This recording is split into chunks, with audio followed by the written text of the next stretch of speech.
At this hour in Jakarta, central Jakarta, Menteng, mourners are filling the home of former President Soeharto before his body is transported to central Java for services and burial tomorrow morning. But here tonight, joining us is political analyst Wimar. You were a presidential advisor to Indonesia's fourth president, Abdurrahman Wahid Gus Dur. Thank you for being with us. Give us some perspective now. It is a time of mourning. It's the end of an era. And I think that's fair to say. How much do you think Indonesians will miss former President Soeharto? Well, first of all, death is tragic. And if it comes to somebody that we've seen around, either personally or on the TV screens for 30-some years, of course, it's a shock. And it's no surprise people are, looking at it nostalgically. But let us get the proper perspective. We must honor everyone who passed away, but we must also honor justice. I mean, this talk about forgiving him doesn't make sense. Nobody has the right to forgive him except his victims, the families of the people who were murdered in the actions in Timor, Aceh, Tanjung Priok, Lampung, the student kidnappings, not to speak of the 1965 action, which now shows a different light on the history. It shows a less than innocent role for the army. So I think we should not forget that, and because most of the people who are in power now also benefited from his regime, so of course they are likely to be kind to him, both out of gratitude and also to forget their own sins. But let's pull out the people of Indonesia who have suffered so long. That's true. You can't forget what they're thinking and feeling right now. That's right. Okay, but now, as you know, the legal criminal cases have been thrown out. They said that he was too sick, and now I'm not sure if they can resurrect criminal charges against him. But the civil claims are ongoing. So you think it won't be long, maybe a day or two, before the critics start saying, hey, when are we going to press on with the civil cases?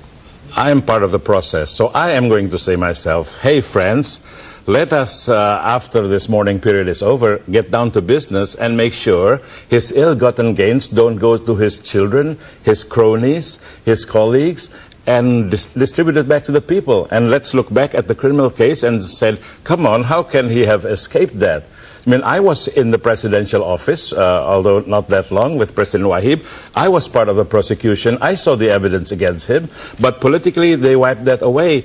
Now, I don't think we should sully the memory of this nation and mix up mercy for a man with justice, especially for his victims, people who were murdered and people whose wealth, whose living were deprived in order to make all these people rich that you see now coming to Cendana Street and mourning Soeharto. Those are people who benefited from his regime, not you and I. I mean, you're not even Indonesian. Right.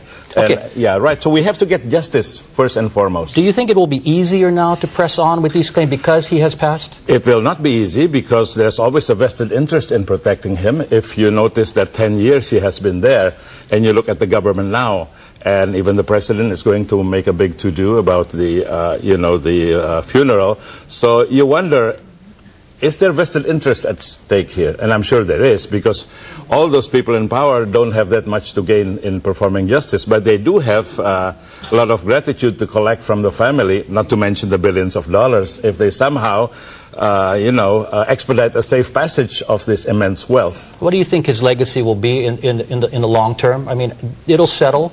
And there'll be, after this period of mourning, people will start to think a little more balanced. What do you think history will say about Soeharto? It really depends on these days, weeks that we are in now, not to lose all sense of perspective and to remember that, he who has done so much good on with one hand did so much evil on the other hand, and while the good has been lauded all over the world for 30-some years, the crimes he committed have not been brought out into the open. Okay, now to be fair, Wimar, you say crimes, but he has not been convicted. Alleged crimes. Yeah. Alleged crimes, yeah. So I would love to see a court which will prove his innocence, because we don't like to see somebody suffering. But I doubt, that he could be innocent with all the circumstantial evidence against him. So let's get the evidence out onto the table, and if he's innocent, all glory to his family. Well, I think that there's precedent in the case of former Philippine President Ferdinand Marcos. After he passed, they pressed on with civil claims, and actually there were awards of billions and billions of dollars. Yes, that would be lovely, because, Rice wants to forgive him.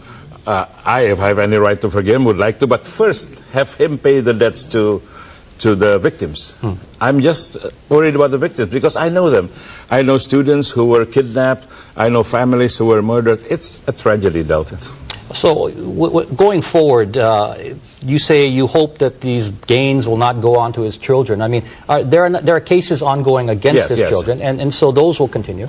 I'm sure the children will not be able to build their riches because they don't have the intelligence to do that, but their funds manager probably take their money, so that's another story. But the most crucial thing is not vengeance, is to give people a sense of what is right and what is wrong, that you cannot get away with everything, that crime does not pay. That's the message to come out from all this. Okay, Wimar, please stay with us. We're going to have special English language coverage throughout the evening, and we appreciate your perspective. Now, President Soeharto's body is presently at his home in Menteng in central Jakarta. It will be flown to Solo in central Java for services and burial at the Astana Giri Banggung Cemetery tomorrow.